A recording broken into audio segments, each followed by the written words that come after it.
زندگی میں لاؤ. ہاں عورتوں کو لے کر بیٹھو، اپنے گھر کے مردوں کو لے کر بیٹھو، ان کی ترتیب قائم کرو کہ ہمارے گھر میں جو بھی کام ہوگا وہ اللہ کے رسول کے طریقے پر ہوگا. ہاں پردے کا خاص اہتمام. ایک بات عرض کرتا چلوں، جو عورت شریعت والا پردہ کرے گی اللہ تعالیٰ اسے اپنے نور میں سے نور عطا فرمائیں گے، یعنی بہت زیادہ نورانیت عطا فرمائیں گے. کیا رکھا ہے دنیا کے کریم پاؤڈر اور پتہ نہیں کیا کیا استعمال کرتے ہیں، اسکن بھی خراب ہو جاتی ہے.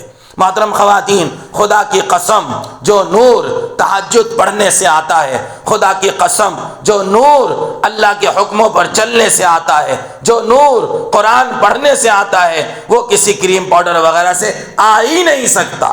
جو نور پردے کا اہتمام کرنے سے آئے گا وہ کسی شے سے آ ہی نہیں سکتا. اس لیے محترم خواتین آج نیت کرو، ارادے کرو کہ انشاءاللہ ثم انشاءاللہ ہم اپنے گھروں کو اللہ کے حکموں پر، پیارے نبی کے طریقے پر لائیں گے. غور کرو، اللہ کے رسول ساری زندگی روتے چلے گئے، ساری زندگی تڑپتے چلے گئے، ساری زندگی آنسو بہاتے چلے گئے. آپ کے پیارے بچے حسن بھی رو رہے ہیں، حسین بھی رو رہے ہیں. اے میری بیٹی فاطمہ، میرے بچے کیوں رو رہے ہیں؟ یا رسول اللہ بھوک کی وجہ سے رو رہے ہیں، گھر میں کھانے کے لیے کچھ بھی نہیں ہے. محترم خواتین، میں بھوک برداشت کر سکتا ہوں، میری بیوی بھوک برداشت کر سکتی ہے، لیکن ہم جب اپنے بچوں کو بھوکا دیکھتے ہیں ہم سے برداشت نہیں ہوتا. ہم اپنے بچوں کو بھوکا نہیں دیکھ سکتے. یہ پیارے نبی کا گھرانہ ہے، یہ بچے دنیا کے سارے جہان کے بچوں سے زیادہ قیمتی ہیں. حسن حسین رضی اللہ تعالیٰ عنہ، ان کے فاقے دیکھو، ان کی بھوک دیکھو، ان کی پریشانیاں دیکھو. یہ تمام پریشانیاں اللہ کے رسول نے اس لیے برداشت کی تھیں کہ میرا کوئی امتی جہنم میں نہ جائے، کوئی عورت کوئی بچہ جہنم میں نہ جائے. آج ہم نے اپنے ہاتھوں سے جہنم کا سامان کیا ہے، ہم جہنم کی تیاری میں لگے پڑے ہیں، رسم و رواج کے غلام بن گئے. اللہ کے احکامات کو توڑ توڑ کر، نبی کے طریقے چھوڑ چھوڑ کر ہم نے اپنے لیے جہنم کا سامان کر لیا. اللہ ہمیں معاف فرمائے، اللہ ہمیں معاف فرمائے، اللہ ہمیں معاف فرمائے. اس لیے محترم خواتین ہم سب نیت کریں، ارادہ کریں. آج تک جو زندگی ہماری گناہوں میں گزری، نافرمانیوں میں گزری، اللہ کے احکامات توڑ کر گزری، نبی کے طریقے چھوڑ کر گزری، بے پردگی بے حیائی میں گزری، اللہ معاف فرمائے، اللہ معاف فرمائے، اللہ معاف فرمائے. آج کے بعد انشاءاللہ ثم انشاءاللہ ثم انشاءاللہ جینا بھی دین کے لیے ہے، مرنا بھی دین کے لیے ہے، اور اپنے گھروں میں سنت اور شریعت کو لانا ہے، دین کو لانا ہے، ایمان بنانا ہے. ایمان بنانے کی دو محنتیں ہیں. ایک تو اپنے مردوں کو اللہ کے راستے میں بھیجو، ایک تو اپنے مردوں کی تشکیلیں کرو، اپنے مردوں کا دینی ذہن بناؤ، اپنے مردوں کی خوشامد کرو. موقع ہو تو پیر پکڑ لو، اللہ کے واسطے 4 مہینے لگا دو، اللہ کے واسطے 4 مہینے جماعت میں لگا دو، اللہ کے واسطے 4 مہینے لگواؤ اپنے مردوں کی خوشامد کر کے، جیسے صحابہ کی عورتیں اپنے مردوں کو اللہ کے راستے میں بھیجا کرتی تھیں. صحابہ کی عورتیں تشکیلیں کیا کرتی تھیں. حضرت خنسہ رضی اللہ تعالیٰ عنہ نے 4 جوان بیٹے اللہ کے راستے میں بھیجے ہیں، اور چاروں جوان بیٹے ماں کی نصیحت کو اشعار میں پڑھتے ہوئے آگے بڑھے، اور ایک کے بعد ایک چاروں شہید ہوئے. چاروں کی شہادت کی خبر جب ماں کے پاس پہنچی، اے ماں تیرے 4 جوان بیٹے اللہ کے نام پر، اللہ کے دین پر جان دے چکے ہیں، شہید ہو چکے ہیں. تو ماں نے ہاتھ اٹھا کر کہا تھا، اے اللہ تیرا شکر ہے، قیامت میں 4 شہیدوں کی ماں کہلاؤں گی.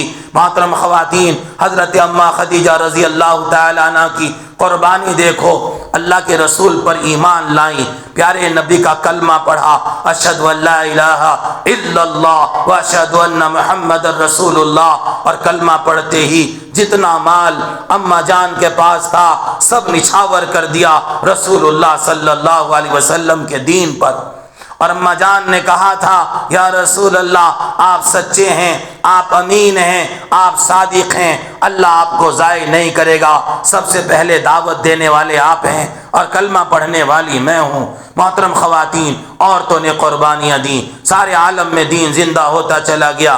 حضرت سمیہ رضی اللہ تعالی عنہا بوڑھی تھیں، ضعیف تھیں، کمزور تھیں، ابو جہل نے بہت ستایا، ابو جہل نے بہت مارا، کوڑے مارے، حتیٰ کہ برچھا مارا، شہید ہو گئیں، لیکن بڑھاپے میں ایمان نہ چھوڑا، کمزوری میں ایمان نہ چھوڑا۔ قیامت تک آنے والی عورتوں کو پیغام دے دیا، اگر بڑھاپے میں اللہ کے نام پر جان دینی پڑی تو دے دینا، لیکن ایمان نہ دینا۔ محترم خواتین، انہوں نے پیغام دیا کہ ہم جان دے دیں گے، ایمان نہیں دیں گے، اللہ کا حکم نہیں توڑیں گے، نبی کا طریقہ نہیں چھوڑیں گے۔ اللہ ہمیں بھی اس کی توفیق عطا فرمائے۔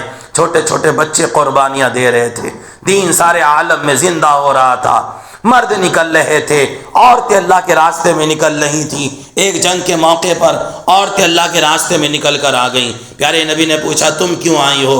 یا رسول اللہ ہمیں اون بننا آتا ہے، ہم تیر پکڑا دیں گی، ہم زخمیوں کی دوا دارو کر دیں گی، یا رسول اللہ ہم یہ سارے کام کر دیں گی۔ اللہ کے نبی نے ان کو اجازت دے دی۔ تو محترم خواتین آپ غور کریں کیسے عورتوں نے قربانیاں دی اور سارے عالم میں اللہ کا دین زندہ ہوا۔ اللہ کے رسول کی پیاری بیٹی حضرت سیدہ فاطمہ رضی اللہ تعالیٰ عنہ بیمار ہو گئیں۔ اللہ کے نبی کو پتہ چلا، آپ پوچھنے کے لیے تشریف لے گئے۔ آپ نے دروازہ کھٹکھٹایا، اے میری بیٹی فاطمہ اندر آ جاؤں، میرے ساتھ ایک صحابی بھی ہیں۔ اندر سے آواز آئی، یا رسول اللہ اے میرے ابا جان، میرے پاس اتنا کپڑا نہیں ہے جس سے میں پردہ کر لوں۔ پیارے نبی کی پیاری بیٹی کے گھر کے اندر اتنا کپڑا نہ بچا جس سے پردہ کر لیں۔ دین کے خاطر قربانیاں دیتے دیتے یہ گھرانے کا حال ہے۔ ہمارے گھروں میں ہزاروں روپے کے پردے ٹنگے ہوئے ہیں، یہ نبی کا گھرانہ ہے۔ قربانیاں دیکھو، اللہ کے نبی نے اپنی چادر اتار کر دی، لے بیٹی اس سے پردہ کر لے۔